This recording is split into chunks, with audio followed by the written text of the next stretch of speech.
حضور جلال میں آگے 3 دفعہ فرمایا پیمانہ چھلک گیا، پیمانہ چھلک گیا، پیمانہ چھلک گیا. فرمایا کسی گوری رنگت والی ماں کے بیٹے کو کالی رنگت والی ماں کے بیٹے پر کوئی فوقیت حاصل نہیں. فرمایا اگر وہ ہے تو وہ تقوی ہے. فرمایا مجھے جس نے جنم دیا وہ گوری رنگت والی، اور جس نے میری پرورش کی وہ کالی رنگت والی. آقا فخر سے فرماتے کہ میں محمد بیک وقت 2 ماؤں کا تنہا بیٹا ہوں. 6 سال کی عمر میں ابوا کے ٹیلے پر ماں ہمیشہ کے لیے خاموش ہو جاتی ہیں. پھر کفالت کا ذمہ آپ کے دادا جان اٹھا لیتے ہیں. دادا سے بڑی محبت ملی، کھانا کھاتے ساتھ بٹھاتے ہیں، سوتے ہیں پہلو میں لٹا لیتے ہیں. ذل کعبہ عبد المطلب کی مسند بچتی تھی جس پر بیٹوں کو بیٹھنے کی جرت نہیں تھی، لیکن حضور لاڈلے بڑے تھے، دادا کی مسند پر جا کر بیٹھ جاتے. بے پناہ محبت دادا جان سے نصیب ہوئی. بھائی جان غم کی کہانی ٹوٹی نہیں، سیلاب تھما نہیں.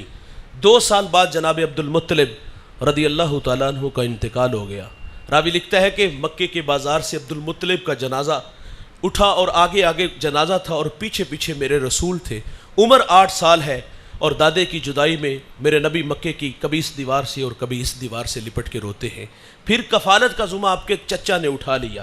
چچا سے بھی بڑی محبت ملی، کھانا کھاتے ساتھ بٹھاتے ہیں، سوتے ہیں پہلو میں لٹا لیتے ہیں. چچا کثیر العیال تھے اور آپ کی معیشت کو زیادہ مضبوط نہیں تھی. میں نے حضور کا بچپن پڑھا ہے. اماں حلیمہ فرماتی حضور کو بچپن میں اگر بھوک لگی بھی ہوتی نا تو کبھی بھوک کا مطالبہ نہیں کیا تھا. ناراض نہ ہوئیے گا بھائی، ہم بچے نہیں بڑے ہو گئے، اب بڑھاپے کی طرف سفر ہے، ہمیں وقت پہ کھانا نہ ملے تو ہم گھر کے برتن توڑ دیتے، گالیاں دیتے ہیں، خواتین پہ ہاتھ اٹھاتے ہیں. میرے نبی کا بچپن اتنا شاندار ہے، بھوک لگی بھی ہوتی تو کبھی بھوک کا مطالبہ نہیں کیا تھا. پروان چڑھے، زندگی میں امتحان اور بھی آئے. عام الحزن آیا، وہ غم کا سال جس میں شفیق چچا اور آپ کی رفیقہ حیات حضرت خدیجہ کا انتقال ہو گیا. حضور گھر میں لگ کے بیٹھ گئے، لیکن پھر کار نبوت کی ذمہ داریاں میرے نبی کو میدان عمل میں لے آتی ہیں. قوم کے رویے کیا تھے؟ لا الہ کی دعوت دیتے ہیں تو کانٹے بچھاتے ہیں، اوجریاں پھینکتے ہیں، گالیاں دیتے ہیں، گلے میں رسی ڈال کے تو دیتے ہیں. 3 سال شیب ابی طالب میں محصور رہے، سوشل بائیکاٹ ہوا، ماؤں کی چھاتیوں سے دودھ خشک ہو گیا. بچے بھوک کی وجہ سے روتے ہیں تو مائیں منہ پہ تھپڑ نہیں مارتی، بلکہ اتنا کہتی بچوں اگر تمہارے رونے کی آواز کافروں نے سنی تو وہ تمہارے نبی محمد کو تانے دیں گے. بچے خاموش ہو جاتے. صحابہ کہتے ہیں ہم نے پتے کھا کے گزارا کیا، چمڑے بھگو بھگو کر کے گزارا کیا. میں نے ایک صحابی کا بیان پڑھا، وہ کہتے ہیں مجھے اتنی شدت کی بھوک لگی تھی کہ ایک گیلی جگہ پاؤں آیا، نہ جانے وہ کیا تھا، اٹھایا اور کھا لیا. آج تک یہ خبر نہیں کہ وہ چیز ہے کیا تھی. ان راہوں پہ چلنے والوں کو آزمایا جاتا ہے، انہیں دکھوں سے 2-4 ہونا پڑتا ہے. جنہیں عزتیں ملتی ہیں وہ آزمائے جاتے ہیں. حضور طائف چلے گئے کہ وہ پڑھے لکھے لوگ ہیں، میں انہیں اپنی بات سناتا ہوں، لیکن انہوں نے بھی دعوت کو مسترد کیا. اللہ اکبر. حضور فرماتے میں آیا، میں نے تمہیں اپنی بات سنائی، تمہاری قسمت قبول نہیں کیا، لیکن ایک مہربانی کرنا، میرے آنے کی خبر مکہ کے لوگوں کو نہ دینا، وہ مجھے زیادہ تکلیف دیں گے. انہوں نے کہا ہم تو اس کی تشہیر کریں گے. سنیے گا دوست، حضور طائف سے واپس پلٹے. طائف کا بازار ہے اور 2 رویا کتارے ہیں، اوباش لڑکے ہیں اور ان کے ہاتھوں میں پتھر ہیں. میرے نبی فرماتے میں قدم اٹھاتا ہوں تو وہ میرے پاؤں پہ پتھر مارتے ہیں. مجھے درد ہوا اور میں درد کی شدت کی وجہ سے زمین پہ بیٹھ گیا. وہ نالائق آگے بڑھے، کندھوں سے پکڑا، کھڑا کیا، پھر چلنے پہ مجبور کیا گیا. آقا فرماتے میں دوسرا قدم اٹھاتا ہوں تو وہ میرے دوسرے پاؤں پہ پتھر مارتے ہیں. بدن لہو لہان ہے، جوانوں اس دین کی بنیادوں میں پیغمبر کا خون ہے. میں اوکاڑا ایک جگہ خطاب کر رہا تھا تو کچھ لوگ مجھ سے ناراض ہو گئے. ساچا کیے تھے پامبڑ مچدے نے، اور چمن میں تلخ نوئی میری گوارا کر کہ زہر بھی کرتا ہے کبھی کارے تریاکی، کڑوی کسیلی قبول تو کرنا ہوگا. میں نے برملا برجستہ کہا تھا، حجروں میں بیٹھ کے نہیں، نذرانے وصول کر کے نہیں، صرف ہاتھ چما کے دین نہیں پھیلا. یہ دین بڑی محنت سے پھیلا ہے، یہ دین جستجو سے پھیلا ہے، یہ دین تبلیغ سے پھیلا ہے. میرے رسول اس پیغام کو لے کے طائف آئے، طائف والوں نے پتھر مارے. عرض کیا گیا ان کے لیے بد دعا کر دیں. فرمایا میں رحمت بن کے آیا ہوں، زحمت بن کر نہیں آیا. اور وہاں ایک جملہ ارشاد فرمایا جو علماء کے لیے تھا، مبلغین کے لیے تھا. فرمایا مجھے ان کی نسلوں سے امید ہے کہ وہ میرے ساتھ چلیں گے. بعض اوقات نتائج جو ہمیں مطلوب ہوتے ہیں خاطر خواہ نہیں ملتے. جن لوگوں سے ہمارا واسطہ ہوتا ہے، جس کی گھر نہیں چلتی مسجد میں ضرور چلتی ہے، پکھے کیوں چل دینے، لیٹاں کیوں بلدیاں نے، صفا کیوں نہیں چکیاں، یہ بہت ساری باتیں ہوتی. بعض اوقات ہم دل برداشتہ بھی ہو جاتے ہیں کہ ہمیں تو سجدے سے غرض ہے، یہاں نہیں تو وہاں سے کم ہی کرنا ہے، نہ خیال ہی نہیں تھے کہ اور چلے جاؤں گے. لیکن یہ فرمان میرے نبی کا روشنی دیتا ہے کہ بعض اوقات نتائج آنے والی نسلوں پہ چھوڑے جاتے ہیں. آپ جانتے ہو جب سندھ کے اندر نہید نامی بیٹی کے سر سے راجہ دہر کے گنڈوں نے دوپٹہ کھینچا تو اس نے یا علی الحجاج کہا. حجاج تاریخ کا کوئی قابل ذکر انسان نہیں, بہت بڑا بدماش ہے, اس کے ہاتھ ہزاروں لوگوں کے خون سے رنگے ہوئے ہیں. اس سماج کا بدماش آدمی کہتا ہے لبیک یا اختی, بہن میں حاضر ہوں. اس نے پھر اپنے داماد, اپنے بھتیجے کو جس کی عمر 17 سال تھی, اس کو یہاں بھیجا اور وہ ہندوستان کے تخت و تاج کو رونتا ہوا یہاں آیا اور اس بیٹی کے سر پہ عزت کی ردا رکھتا ہے. اور 4 سال گزار کے گیا, اس نے مکران سے ملتان تک سفر کیا. اپنے کردار سے, اپنے اخلاق سے, اپنی گفتار سے 1 لاکھ انسانوں کو محمد کا غلام بنا گیا تھا. وہ خود چلا گیا لیکن یہاں دین چھوڑ گیا. اس شخصیت کا نام محمد بن قاسم بتایا جاتا ہے.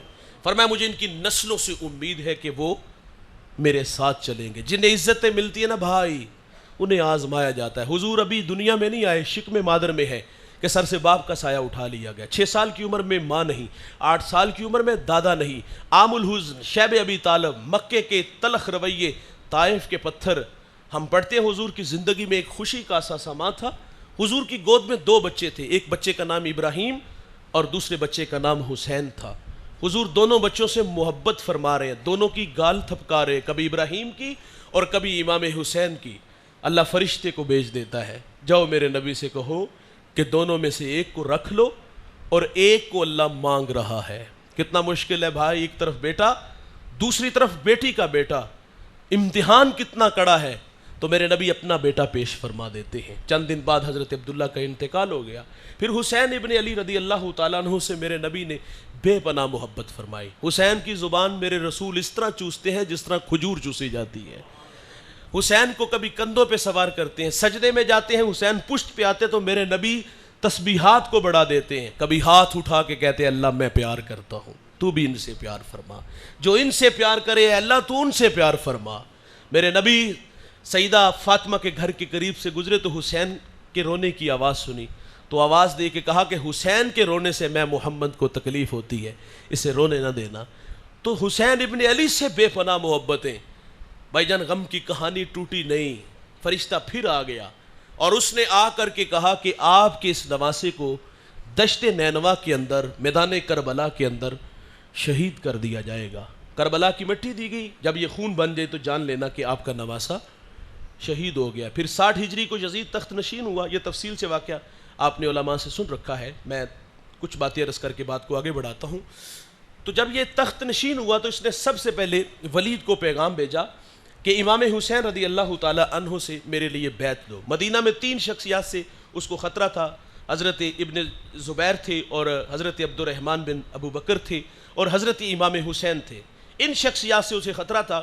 اس نے کہا ان سے میرے لیے بیعت لو. رات کی تاریکی میں ولید نے حضرت امام حسین کو طلب کیا اور امام جانتے تھے کہ اس وقت میں ولید کسی سے ملاقات نہیں کرتا, بات خطرے سے خالی نہیں. مشاورت کی تو دوستوں نے مشورہ دیا کہ آپ اپنے ساتھ چند رفقا کو لے جائیں, اگر حالات ٹھیک نہ ہوئے تو آپ آواز دیجئے گا, ہم دارالامارت کی دیواریں پھیلان کے اندر آ جائیں گے. حضرت امام تشریف لے گئے. ولید نے بتایا کہ کاتب وحی حضرت امیر معاویہ رضی اللہ تعالیٰ عنہ کا انتقال ہو گیا ہے اور اب ولی عہد اس کا بیٹا یزید ہے اور اس نے بیعت کے لیے کہا ہے. تو امام حسین رضی اللہ تعالیٰ عنہ فرماتے ہیں مجھے ایک دن سوچنے کا موقع دیا جائے, میں چھپ کے بیعت نہیں کر سکتا. آپ واپس آنے لگے تو مروان بن حکم یہ نائب تھا, اس نے سرگوشی کی کہ کیا کر رہے ہو, اگر یہ شخص چلا گیا تو بعد میں قابو پانا مشکل ہوگا, ابھی فیصلہ کرو, یا بیعت کرو یا بیعت لو یا پھر سر کاٹ کے دمشق میں یزید کی بارگاہ میں بھیجو. جب یہ بات کی نا تو امام حسین رضی اللہ تعالیٰ عنہ نے یہ بات سن لی. ایسا نہیں ہوا کہ امام دوڑ کر کے باہر آ گئے ہوں, انہی قدموں سے واپس پلٹے. فرمایا کیا کہا, تو وہ کہتے ہیں ہم آپس میں کوئی بات کر رہے. فرمایا میں نے سن لیا ہے. اور پھر کیا کہا حضرت امام حسین نے, فرمایا تم جانتے نہیں میں کون ہوں, میری رگوں میں حیدر کرار کا خون دوڑتا ہے. 2 ٹوک بات کی, یزید فاسق ہے, فاجر ہے, میں حسین اس کی بیعت سے انکار کرتا ہوں. یہ فیصلہ دے کے آپ گھر آئے اور اپنی بہن حضرت زینب رضی اللہ تعالی عنہا سے مشورہ کیا کہ بہن یزید تخت نشین ہے اور وہ بیعت کے لیے کہہ رہا ہے اور میں بیعت کروں گا نہیں اور وہ یہاں جھگڑا چاہے گا اور میں شہر مدینہ کے تقدس کو پامال ہونے نہیں دوں گا. تقاضا یہ ہے بہن ہم مدینہ چھوڑ کے مکہ چلے جاتے ہیں. یہ بات طے ہو گئی. سحری کے وقت یہ لوگ مدینہ سے مکہ تشریف لے جاتے ہیں. یہاں رکیے گا 2 لمحوں کے لیے. مجھے بتائیے گا مدینہ چھوڑنا آسان ہے؟ آپ میں سے کئی لوگ ہیں جنہوں نے حج عمرہ کیا ہے. 8 دن کے لیے صرف جاتے ہیں حاجی, اور جب 8 دن کے بعد واپس آتے ہیں جی حاجی دے اور بھائی سینے پہ ہاتھ رکھنا پڑتا ہے. مدینہ چھوڑنا قیامت سے کم نہیں. میں نے وہاں لوگوں کو دیکھا ہے جب پلٹتے الٹے قدم ہوتے ہیں, دزدیدہ نگاہوں سے بار بار سونے کا روزہ دیکھتے ہیں اور آنکھوں میں اتنے اتھرو ہوتے ہیں. تو مدینہ چھوڑنا آسان نہیں. جو 8 دن کے لیے جاتے ہیں, ہم نے ایک صاحب سے پوچھا کہ کہانی سناؤ حرمین کی. کہتا 2 لفظوں کی کہانی ہے یار, کعبۃ اللہ پہ پہلی نظر مشکل ہے اور روضہ رسول پہ آخری نظر بڑی مشکل ہے. مدینہ چھوڑنا آسان نہیں بھائی. اچھا, کچھ لوگ 8 دن کے لیے گئے اور کچھ دیوانے ایسے ہیں جنہوں نے وہاں جا کے ڈیرے جما لیے, انہوں نے وہاں موت مانگی. امام مالک 40 سال روزہ رسول پہ رہے ہیں, زندگی میں صرف ایک حج کیا, فرضی حج ادا ہوا اور اس کے بعد دوبارہ حج کے لیے نہیں گئے. اچھا, حضرت امام مالک کی ادائیں بڑی کمال کی تھی. آپ جب قضائے حاجت کے لیے جاتے تھے آہستہ قدم اٹھاتے, جب پلٹتے تھے تو دوڑ کے آتے تھے. کسی نے کہا حضرت وضاحت چاہتے ہیں؟ ہم نے دیکھا جب آپ مدینے کی حدود سے باہر جاتے ہیں تو آہستہ قدم اٹھاتے, واپس پلٹتے ہیں تو دوڑ کے آتے ہیں. فرمایا آہستہ قدم اس لیے اٹھاتا ہوں کہ اگر مجھے موت آنی ہے تو مدینے کی حدود میں آئے, اور دوڑتا اس لیے ہوں کہ کہیں مدینے کی حدود سے باہر موت نہ آ جائے. یار امام مالک جب مدینے کی گلی بازار سے گزرتے نا, دیوار کے ساتھ لگ کے گزرتے تھے, کندھے زخمی ہو جاتے. کسی نے کہا حضرت میرے محبوب کے شہر مدینہ کے گلی بازار اتنے تنگ سوڑے تو نہیں, دیوار کے ساتھ لگ کے گزرتے ہو؟ تو آپ فرماتے یہ گلیاں بازار وہ ہیں جن گلیوں سے میرے رسول گزرے ہیں, اور ڈرتا ہوں کہ کہیں بے خبری میں میرا پاؤں وہاں نہ آ جائے جہاں میرے رسول کے قدم لگے ہیں, اور بے ادبوں میں نہ لکھ دیا جاؤ. یار حضرت سیدنا صدیق اکبر رضی اللہ تعالیٰ عنہ نے وہاں دیوار کھڑی کی جہاں میرے نبی کی پیشانی لگتی تھی, مصلی کھینچ کے پیچھے لے آئے, جہاں حضور کے قدم لگتے ہیں وہاں ابو بکر کی پیشانی لگتی تھی. اس شہر کا ادب کیا. جو گئے وہاں ڈیرے جما کے بیٹھ کے. قبلہ حضرت فرماتے ہیں مصطفی صاحب, میں عمرہ کے لیے گیا تو وہاں ایک بوڑھے سے ملاقات ہوئی, کافی دیر اس کے ساتھ گپ شپ ہوئی. میں جب رخصت چاہی تو یہ بات کہہ کے میں اپنی رہائش گاہ کی طرف آیا کہ اللہ بابا جی آپ کو لمبی زندگی عطا فرمائے. فرماتے بس یہ کہنا تھا کہ آنکھیں چھلک پڑی. فرماتے میرا دل ڈوبنے لگا کہ میں نے تو کبھی پاکستان میں کسی کا دل نہیں دکھایا, شہر محبوب میں اس بوڑھے کو میری کسی بات نے اس کا دل دکھا دیا. فرماتے میں رک گیا. میں نے کہا بابا جی میری کسی بات نے تکلیف دی؟ کہا پتر مجھے مدت ہوگی یہاں موت مانگتے ہوئے اور آپ میرے لیے زندگی کی دعائیں مانگ رہے ہو. او بھائی جو گئے وہاں بیٹھ گئے, جو 8 دن کے لیے وہ پلٹتے ہیں تو دل پہ ہاتھ رکھ کے پلٹتے ہیں.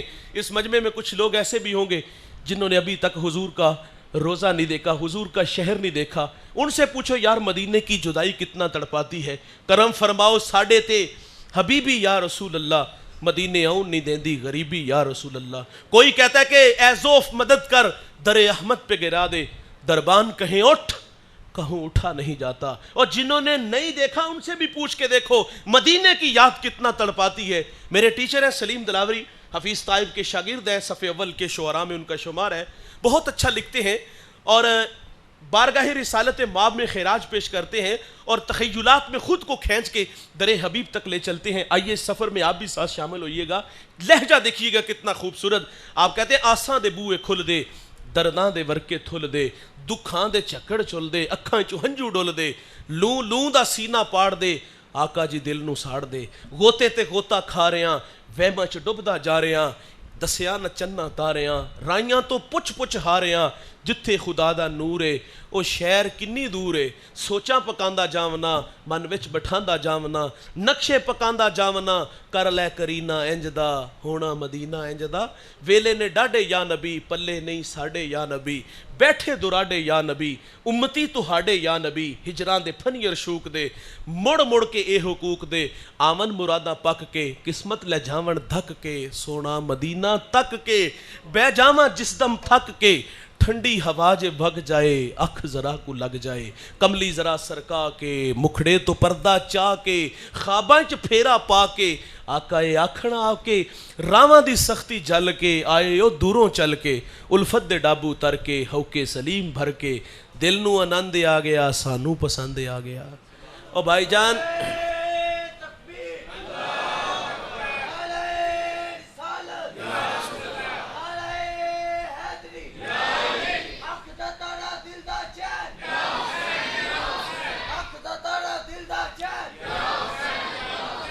بھائی جان جنہوں نے نہیں دیکھا وہ آرزو رکھتے ہیں, جو دیکھ آئے ہیں وہ بار بار کی آرزو رکھتے ہیں. اور کچھ دیوانوں نے ڈیرے جما لیے. حسین ابن علی پیدا مدینے میں ہوئے, بچپن مدینے میں گزرا, لڑکپن مدینے میں گزرا, جوانی کی بہاریں مدینے میں گزری, 56 سال عمر ہے. اتنا ہی آسان تھا اس شہر کو چھوڑنا, لیکن اس دین کی بقا و احیاء کے لیے آپ نے شہر مدینہ کو خیر آباد کہا. اشکبار آنکھوں سے نانا جان کے قدموں میں حاضری دی اور جنت البقیع میں ماں کے قدموں میں کھڑے ہو کر آخری سلام کیا. اور یہ قافلہ محبت سحری کے وقت مدینہ سے مکہ چلا جاتا ہے. وہاں 6-7 ماہ یہ لوگ وہاں رہے تھے, اور کوفہ والوں نے بہت ساری خط لکھے کہ ہم بے امام ہیں اور آپ ہماری سرپرستی فرمائیں. خط ایک نہیں تھا, کئی تھے, اور بعض خط بڑے تلخ تھے. انہوں نے کہا تھا کہ اگر آپ نہ آئے تو ہم اللہ کو شکایت کریں گے کہ ہمیں آپ کے نبی کے نواسے کی مدد کی ضرورت تھی اور یہ ہماری مدد کے لیے نہیں آئے. تو حضرت امام حسین رضی اللہ تعالیٰ عنہ سینے میں خوف الہی رکھتے تھے, لیکن اس بات نے اور زیادہ خوف زدہ کر دیا کہ داور محشر کے سامنے میری شکایت ہوگی کہ یہ ہماری مدد کے لیے نہیں آئے کہ ہم بے امام تھے. تو امام حسین رضی اللہ تعالیٰ عنہ نے کوفہ جانے کا فیصلہ کیا. ساتھیوں سے مشاورت چاہی تو مشورہ یہ بھی طے پایا کہ آپ اپنا نمائندہ کو وہاں بھیجیں, وہاں کے حالات دیکھے جائیں اور پھر کوئی فیصلہ کیا جائے. تو حضرت مسلم بن عقیل رضی اللہ تعالیٰ عنہ کو بھیجا گیا. تو جب مسلم بن عقیل کوفہ گئے تو وہاں کے جو گورنر تھے وہ حضرت نعمان بن بشیر رضی اللہ تعالیٰ عنہ تھے, اور وہ محب اہل بیت میں سے تھے. انہوں نے مزاحمت نہیں کی. پہلے دن 14,000 کوفی بیت ہوتا ہے, تو آپ نے فوراً بھائی کو خط لکھ دیا کہ یہاں کے حالات سازگار ہیں اور یہ لوگ آپ کے لیے دیدہ و دل فرش راہ ہیں, آئیں اور ان کی سرپرستی فرمائیں. یہ خط مکہ آ گیا اور ادھر کوفہ کے حالات یکسر بدل گئے. جو یزید کے حمایتی تھے انہوں نے یزید کو خط لکھا کہ یہاں جس شخص کو تو نے متعین کیا ہے وہ تو ہاتھوں پہ ہاتھ دھر کے بیٹھا ہے, اگر یہ چند روز اسی طرح سلسلہ چلا تو یہاں تیری حکومت کو خطرہ ہے. تقاضا یہ ہے کہ کسی ایسے شخص کو بھیجو جو یہاں کے حالات کو کنٹرول کرے. تو اس نے پھر ابن زیاد بدبخت کو بھیجا جو بصرہ کا گورنر تھا. اس نے اپنے بھائی کو پیچھے کھڑا کیا اور خود رات کی تاریکی میں جو ہے وہ کوفہ کی طرف سفر کرتا ہے, اور اس نے حجازی لباس پہنا جو مکہ مدینہ کے لوگ پہنتے, وہ لباس پہنا, چہرے پر نقاب کر لیا, اس لیے کہ میں دیکھوں کہ لوگوں کے دلوں میں امام کے لیے جذبات کیا ہے. پھر جب یہ رات کی تاریکی میں داخل ہوا تو لوگ سمجھے شاید کہ امام تشریف لے آئے ہیں. اللہ اکبر. اور یہ سیدھا حضرت نعمان بن بشیر رضی اللہ تعالیٰ عنہ کے محل تک آیا. آپ بھی سمجھے شاید کہ امام تشریف لے آئے ہیں. محل کا دروازہ بند کیا, چھت پہ چڑھ کے مشورہ دیا کہ میرا مشورہ ہے کہ آپ واپس تشریف لے جاؤ. تو یہ ابن زیاد تھا, اس نے چہرے سے نقاب اٹھایا اور کہا کہ مجھے یزید نے بھیجا ہے, دروازہ کھولو. نعمان بن بشیر رضی اللہ تعالیٰ عنہ کو موصول کر دیا گیا اور حضرت مسلم بن عقیل رضی اللہ تعالیٰ عنہ کو بے دردی سے شہید کر دیا گیا. ابن زیاد نے جب خطاب کیا نا کہ میں بچوں کو یتیم اور عورتوں کے سہاگ اجاڑ دوں گا, اور تم اچھی طرح جانتے ہو میرے باپ کو بھی اور مجھے بھی, ہم دونوں بڑے پرانے اہل بیت کے دشمن ہیں, میں جو نا وہ چراہوں میں تمہارے سر لٹکا دوں گا. پھر وہی ہوا کوفی لا یوفی. کوفیوں کی بے وفائی پہلے ہی بڑی مشہور تھی کہ کوفی وفادار نہیں ہوتے. مسلم بن عقیل کے پیچھے 40,000 کوفی کھڑے تھے. جب ابن زیاد کا خطاب سنا تو وہیں تتر بتر ہو گئے, سب بھاگ گئے. حضرت مسلم بن عقیل جب مسجد کی طرف آئے تو 1200 کوفی تھے, 1000 یا 1200, اور جب مسجد میں داخل ہوئے تو پیچھے 500 بندہ کھڑا تھا. اور جب مسلم بن عقیل سلام پھیرتے تو پیچھے ایک کوفی بھی موجود ہے. مسلم بن عقیل کو جب شہید کیا گیا نا تو اس وقت آپ کے لبوں پہ یہ لفظ تھے, کاش کہ کوئی میرے بھائی حسین کو بتا دے کہ میرے ساتھ کیا کیا گیا ہے. ادھر حالات بدل گئے, ادھر امام نے آنے کا فیصلہ کیا. ساتھیوں نے ہر چند کہا, انہوں نے کہا کہ پوری دنیا سے لوگ آئے ہیں, حج کا موسم ہے, آپ خطاب کریں, ہم یزید کی اینٹ سے اینٹ بجا دیں گے. لیکن آپ فرماتے میں حرم کا مینڈا نہیں بننا چاہتا, میرے نانا جان نے میرے کندھوں پہ کچھ ذمہ داریاں ڈالی ہیں, میں انہیں وفا کرنے جا رہا ہوں. اور دوسرا کہا مجھے انہوں نے خط لکھے ہیں کہ اگر آپ نہ آئے تو ہم داور محشر کو شکایت کریں گے. خوف الہی کا غلبہ آپ کو کھینچ کے کوفہ کی طرف لے گیا. اور دوسری بات بھائی جان, آپ کی شہادت کی خبر تو بچپن میں ہی مشہور ہو گئی تھی.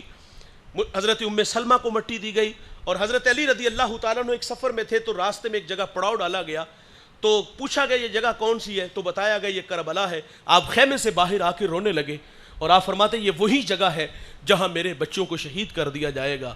اللہ, شہادت کی خبر بچپن میں مشہور ہو چکی تھی, اور حکم الہی پہ آپ سر تسلیم خام والا مزاج تھا. کہا میں وعدہ وفا کرنے جا رہا ہوں, انہوں نے ہر چند کہا, لیکن آپ فرماتے میرے غم گسارو